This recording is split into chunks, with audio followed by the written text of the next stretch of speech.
From the people who help you know your competition, IntelliCheck presents the Multi-Point Inspection Podcast.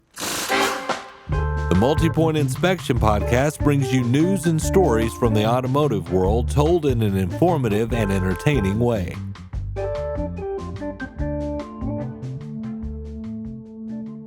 In 2012, a Massachusetts law was passed that gave independent repair shops the same access as dealers to vehicle information to diagnose and repair vehicles. Right to repair.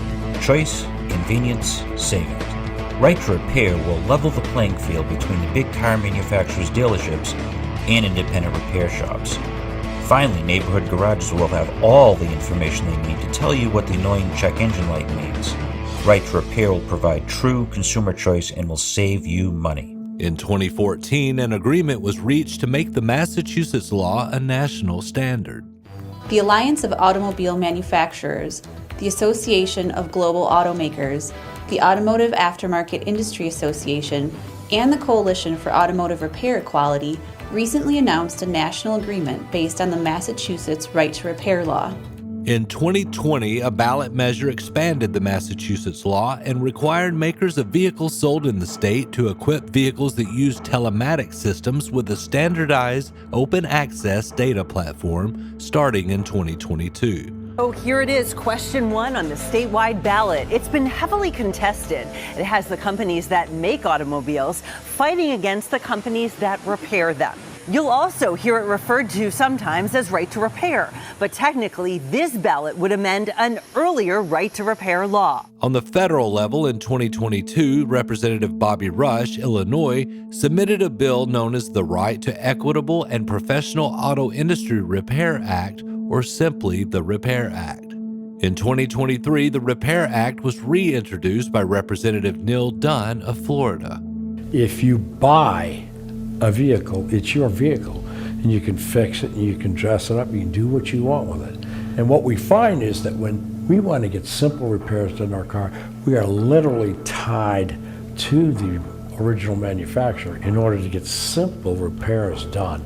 Also in 2023, Representative Darrell Issa of California reintroduced the SMART Act, which reduces the time automakers can enforce design patents on collision repair parts to 2.5 years from 14 years. I have introduced a bill under discussion, the SMART Act, H.R. 1707, which would help solve the problems of limited access to parts, and my colleague, Dr. Dunn of Florida, has introduced the Repair Act, H.R. 906, which would help solve and issue limited access to basic repair and maintenance and data in your vehicle. But in May of 2023, the NHTSA warned manufacturers not to comply with the Massachusetts law, stating concerns of the data getting into the wrong hands. The National Highway Traffic Safety Administration is telling automakers to ignore Massachusetts' new right to repair law. The state law is meant to give independent mechanics access to diagnostic data in new cars, but the feds claim that sharing that data would make it easier for criminals to steal it or take control of cars remotely. And just 2 months later, in July, the NHTSA reversed course. So the state of Massachusetts passed a law that said you have a right to repair. If you own it, you have a right to repair it. And a lot of people were really, really salty about this. And the federal government even was really, really salty about this and said you should ignore the law. They sent a letter saying it was in conflict with federal law.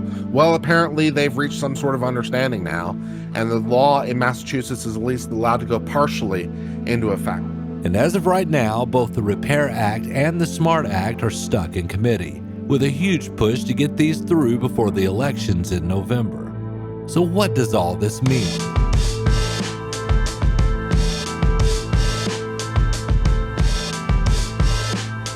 How would these laws, if passed, affect automakers and dealerships? I reached out to a couple of voices in the automotive industry that I trust to help me make sense of all this. I'm Tom Kline. I'm a former dealer for 30 years, and 2019 opened up my consulting business, Better Vantage Point. I'm Ed Roberts, COO Bozard Ford Lincoln, down here in sunny St. Augustine, Florida. We're going to talk about the Right to Repair Act, which is in Congress right now. HR 906, been bumping around Congress since February of last year.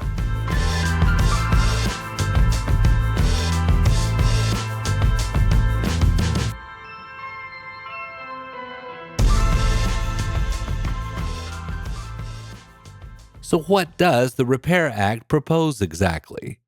Tom Kline. It's interesting because I did some research before coming on today because I wanted to make sure that I had command of what there could be command of. And it seems like the Right to Repair Act is a little bit of an overreaching attempt by Congress to, they would say, level the playing field. I would say put dealers and manufacturers at disadvantage by a couple things. Number one, the way I read it, and I did make a copy of it, and I actually got through it. It was 23 pages. It's not well written. It doesn't make a lot of sense in some areas. I wrote on here, what does this mean on several different things because I had never read it before. But it kind of does two things to me. Number one, as proposed, it requires the manufacturers to give the specifications of their parts and all of the things that they manufacture to third parties so that they can manufacture them. That doesn't make much sense. The second thing is it requires also bilateral disclosure of all, and there's an emphasis under all vehicle information that's captured in the telematics. And that's problematic for a lot of reasons, which I'm sure we'll get into here in a little bit. So, Ed, did I miss anything on that? You're there. Ultimately, what it's saying is anybody should be able to work on your vehicle right from day one. And with those things, how does that tie into warranty? Warranty needs to go back to a franchise store. And if everybody has all the information, could they make that repair? Could they bill Ford Motor Company? There's a lot of layers that comes in behind all of that. If you don't have to exclusively see us for warranty, then you don't need to exclusively see us for anything. And it's so much easier for some of that data to get corrupted if it's a reprogram or something like that. The more hands it goes through, the easier it is for it to get corrupted. And then going back to telematics, that's really our personal data. And with every vehicle manufacturer, they have to either click a release on the screen or some form of releasing the information to a set destination, whether it be the manufacturers, the dealers, or whatever. And with that, are we going to expand it out to where everybody can see our information and our driving habits and all the elements that comes along with it? So I understand some of the elements of it, but some of it's just far reaching.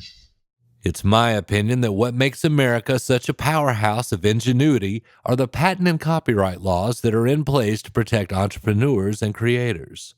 And to me, the SMART Act and the Repair Act are two sides of the same coin. These bills are forcing automakers to give away either their proprietary data or patents on collision parts to their competition. So my question is, what is the point of building anything unique if it has to be given away? Well, it layers in with patents as well. If we're going to patent something, we want to have the rights to it for a period of time before somebody can duplicate it. Well, if we have to release all that right from the beginning to allow everybody to create all the components and everything else for it, what's the value of the patent? It devalues it immensely. And to follow on with that, dealers like Ed have to spend hundreds of thousands of dollars a year on equipment that is mandated by, in his case, Ford. And he has to buy that in order to service the vehicles. So now you're going to give it to everybody else. And Ed and the Bozards have to spend hundreds of thousands of dollars. That's not American. That's un-American, right? I mean, they're forced to do that. And then the bill is going to say, the way I read it, now maybe I'm reading it wrong, and I'm glad to be wrong. I'm certainly glad to be wrong, but the way I read it is that you have to give the information away, and then anybody else can use it. But nevertheless, Ed, you have to spend hundreds of thousands on equipment. Is that right? Well, the equipment and the training for it. And just because someone has the information doesn't mean they're capable of doing it. They still have to go through the process of all the training elements to do it. So I understand why this is out there. I hope, and none of us knows this yet, but I hope that this is just the baseline where all these things different ones are going to shoot holes in the other things that layers onto it. Because just from the surface, yes, let's make it easier to get somebody's vehicle repaired. I get that. But when you tie in all the other elements together, like you said, Brandon, what we're built on here in this country, it erodes those things to where you don't chase them as hard, and it kind of takes away some of that value of what sets us apart.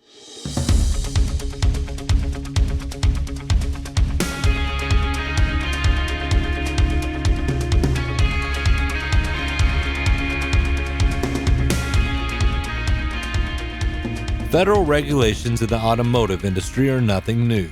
So I asked the guys as to why there is so much regulation.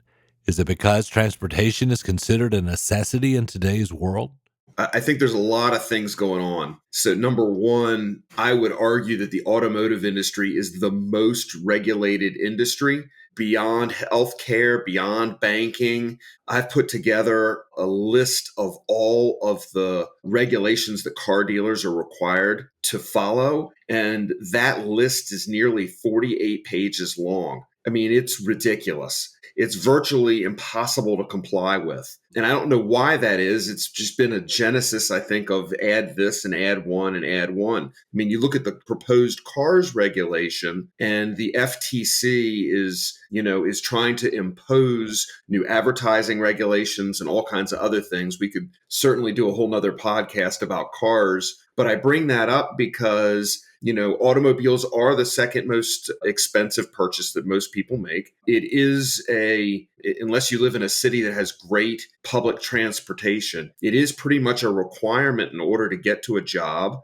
unless you can walk or, like I said, unless there's public transportation. And let's also face the facts that there are a lot of dealers who don't want to do it right and don't do it right. And I think the statistic last year is the Federal Trade Commission received like 100, and if I recall correctly, 150 or 160,000 complaints about automobile purchases. And that's just too many. And when you think about, I heard a statistic that 40,000 vehicles change hands every year, whether private or through a dealership, while 160,000 may be a percentage-wise super small, but overall, it's still a big number. And so I think as an industry, some of the bad actors have created these issues. And when we don't police ourselves and do the right thing, I think the regulators step in. And, you've got the attorney generals of the states who weigh in. There was just a press release done by the Consumer Financial Protection Bureau and the FTC that they're having a new level of joint participation with the AGs to make sure that they're rooting out bad actors. So I really think it's a lot of factors, and I'm certainly interested in hearing Ed's perspective on this.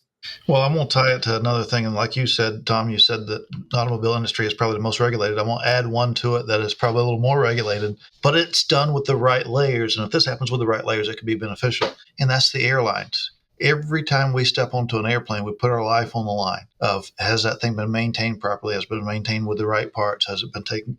Has the pilot got the right kind of experience? Do we know what the weather conditions are? All those elements comes into play. There's a level of trust that they put enough fuel in this thing for it to go to the destination that we need to. Well, what if we run in and have to run around? Does it have enough fuel? How much longer? So there's all those things in there. So just having the information, and that's what this started with, just having the information isn't the end all. It's the training. It's the layers of inspection that comes behind all of it that is really going to be what it takes. That's why I said, I hope that this is just the baseline to where as we go in and pry it open a bit, say, okay, well, if we're going to do that, we got to do all these things to go with it. And if that happens, that's going to be, Tom said it's 18 pages or whatever it was. That's going to increase that to 300 pages because that's the layers of the stuff that's got to come behind it. Because the info isn't the know-how. You still have to be trained to do it. And then there's got to be the layers of verification and inspection behind it.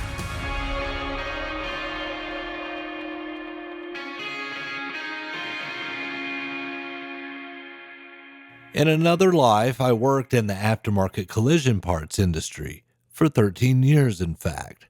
And during that time, I would have been all for the SMART Act, which reduces the time that OEs can hold the design patents on parts, specifically collision parts, from 14 years to 2.5 years. But I can tell you from experience that collision repair shops are not having to wait 14 years before using aftermarket crash parts to repair the latest body style on a vehicle.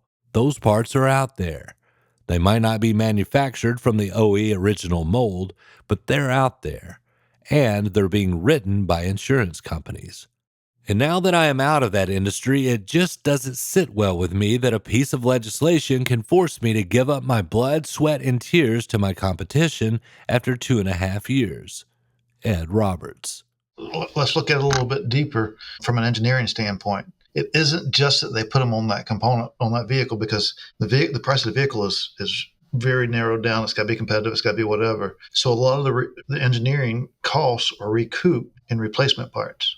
And so you got to have that window for engineering to continue to design and develop new pieces. If we take that away from them, then are we going to have cookie cutter vehicles out there because we don't have the resources to go out and modify and make those changes? Or does it drive the price of the vehicle up to where the vehicle's paying for the engineering of those pieces rather than the replacement pieces? I'm going to go back to Ed's airplane analogy for a second.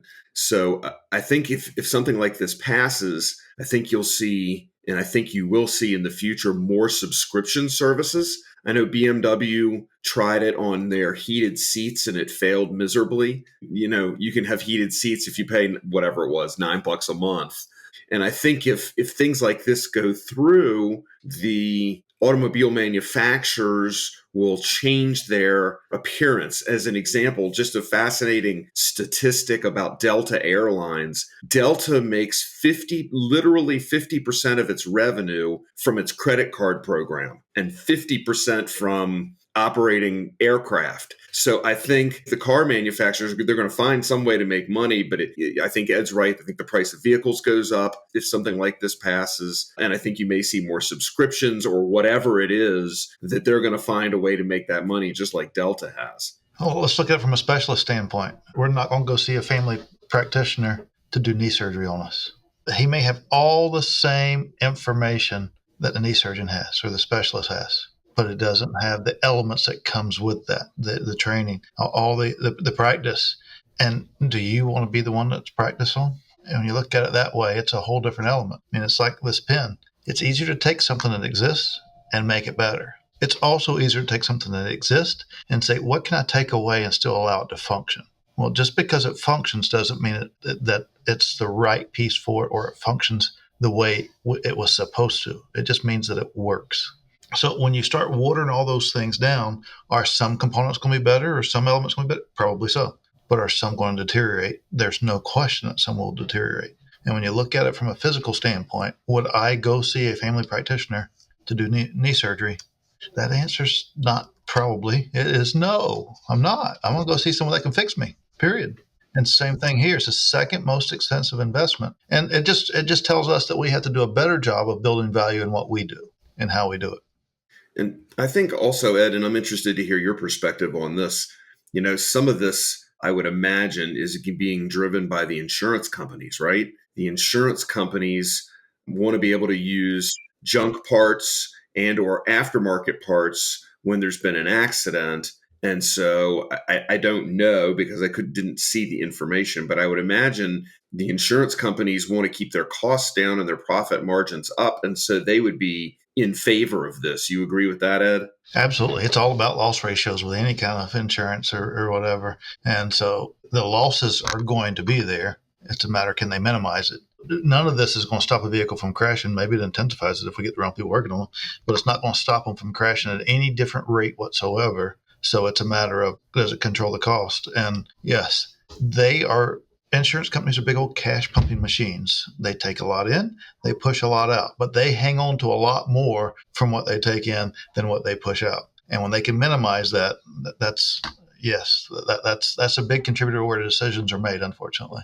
Consumers don't often know that their vehicle is being replaced with aftermarket parts or used parts, or some people call them salvage parts, or you can label them however you want. And I don't mean that to be in a pejorative way, but that in some cases, that is what it is. When you buy used parts, you buy them from a junkyard because they're the ones who buy the vehicles that have been wrecked and then they salvage the parts. It's just what they do.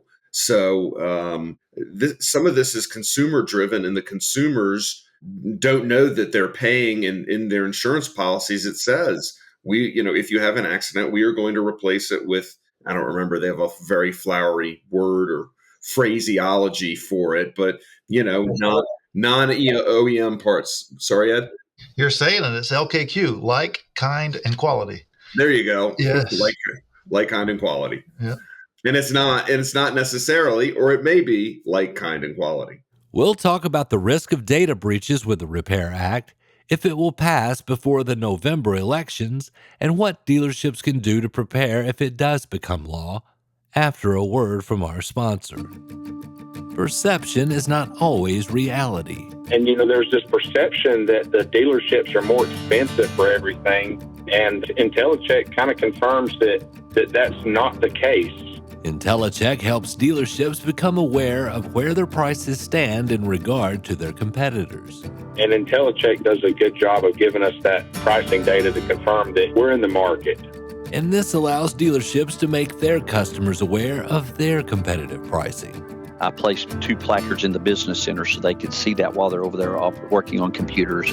I also placed it in our coffee area. We have a glass wall there, so when they walk in, as they're putting their creamer and sugar in their coffee, they're going to look up and see the pricing for our pricing as well as our competitors. Introducing IntelliShare. IntelliShare contains all of IntelliCheck's promotional tools that you can use to promote your favorable prices, including Intella Ads, the printable flyers that you can show off in easel displays, Intella Media for your digital media boards, and Intella Widgets, so you can show off price comparisons on your website and even let your customers schedule from the widget. Just having access to that data that they're able to provide gives us a good plan of how we're going to proceed. Call 877-827-7273 or go to IntelliCheck.com to find out more about how the IntelliShare series can help you grow your business.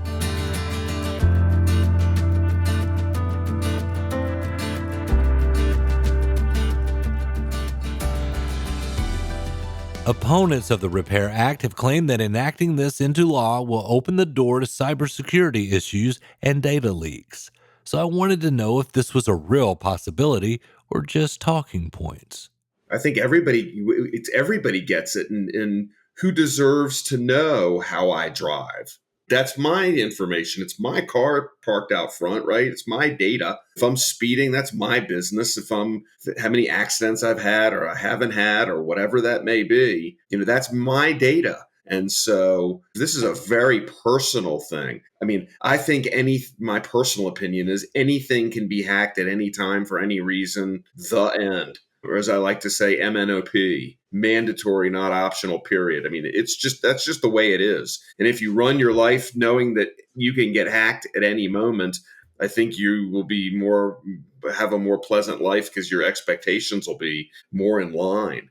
I read articles about a hackathon or whatever where people were hacking into vehicles, that they were looking at. Having open sourcing all this stuff allows hacking, and they were able to take control of the vehicle and move it. I mean, it was unbelievable. So I think anything that gives bi-directional access to your information, unless they want to pay me for my information, we could talk about that. or whatever, but until they give me some compensation of some sort, discounts on my insurance or whatever it may be, I don't want to give my information away. And that's just speaking for me personally. That's exactly right. And they're already doing that. That's why you got a little tracker thing that you can plug in and insurance company can chase that. But you're agreeing to give it to them. It's by choice. And that's part of being an American is you have choice and you have freedom. And those are the elements I don't want to take away. I still want it to be my choice if I give somebody some of my data. It's my decision. I can click no, I don't accept if I don't want it. And most of it I'm going to accept and I won't be fine with it because I see the greater good. But there is some times where it gets personal. And if it gets personal, there's a reason why it's called personal because it means it's mine. It's not someone else's and I don't want to share that.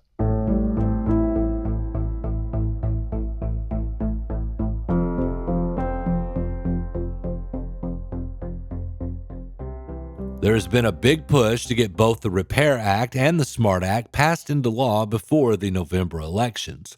But as of the time of this episode, both pieces of legislation are stuck in committee. I've heard different versions of where it started. And the version that I have heard the most and what I think makes the most sense is it started to minimize modifications that would affect the safety and emissions of a vehicle. Wanted to minimize those and close those windows.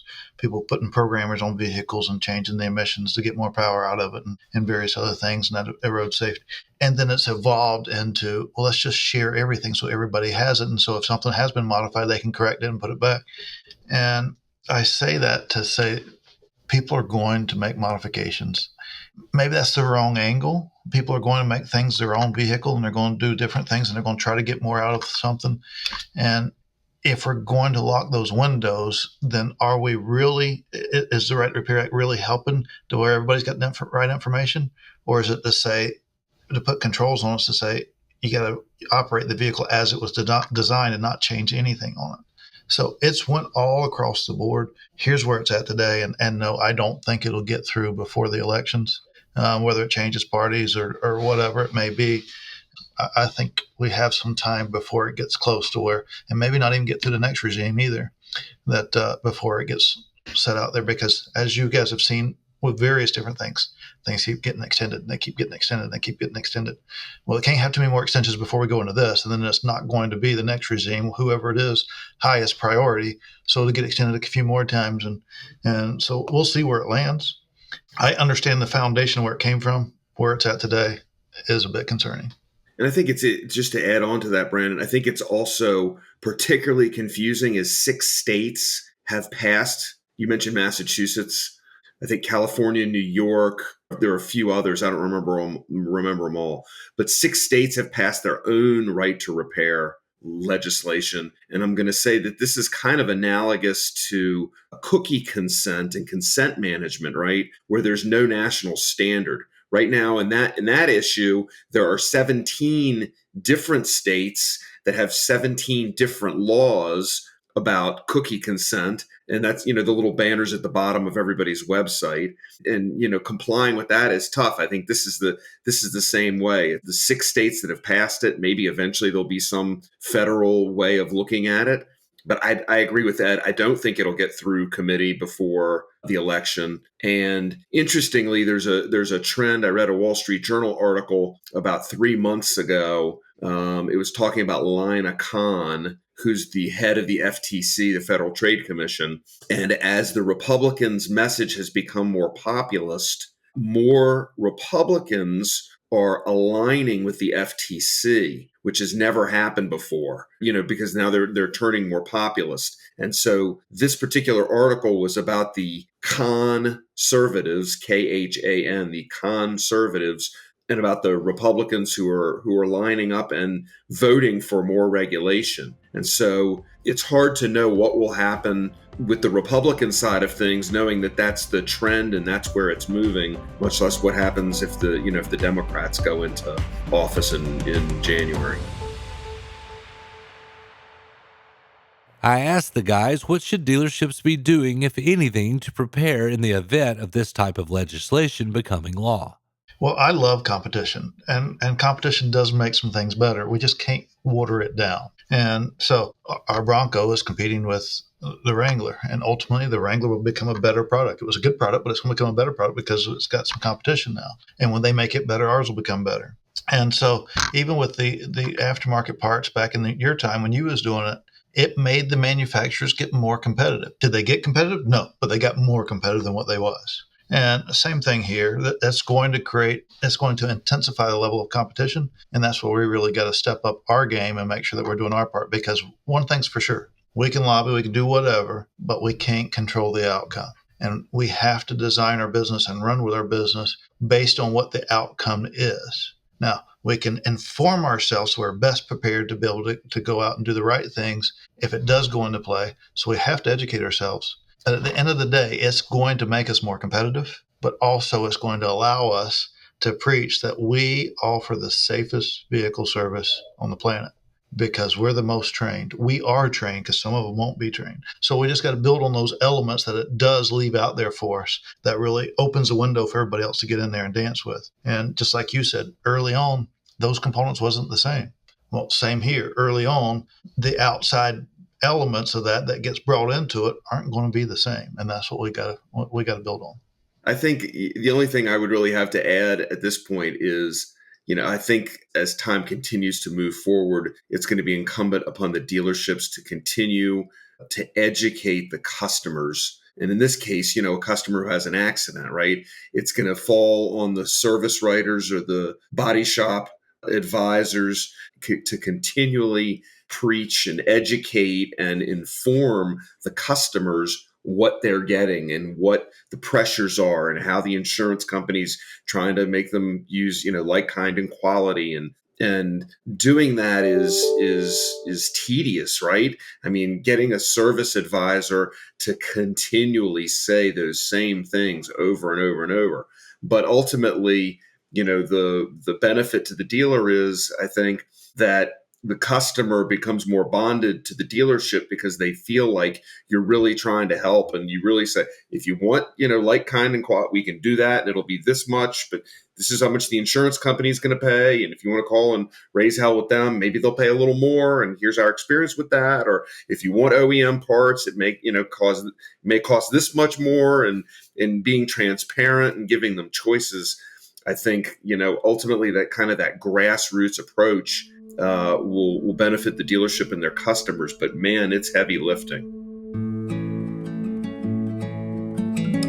What we want them to do is go out and do research and be informed, because the way these things are always brought about, if they do get to vote on it, they show you one element of it and say, vote yes. What we want is for our audience to be informed. Don't just take our opinions. Hey, it's out there. Go do the research, form your own opinion.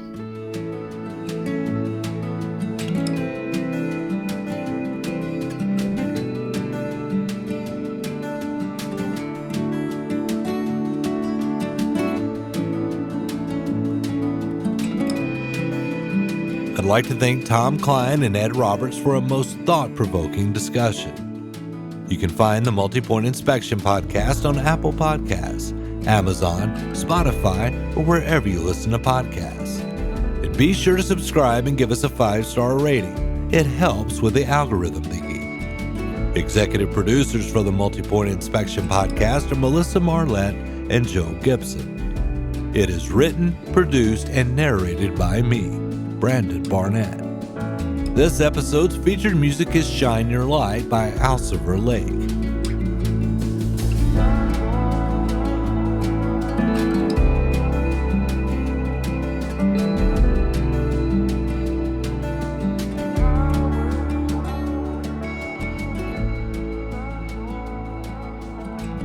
And check out the full uncut interview on IntelliCheck's YouTube channel, where we go even deeper into proprietor rights and the aftermarket collision parts industry.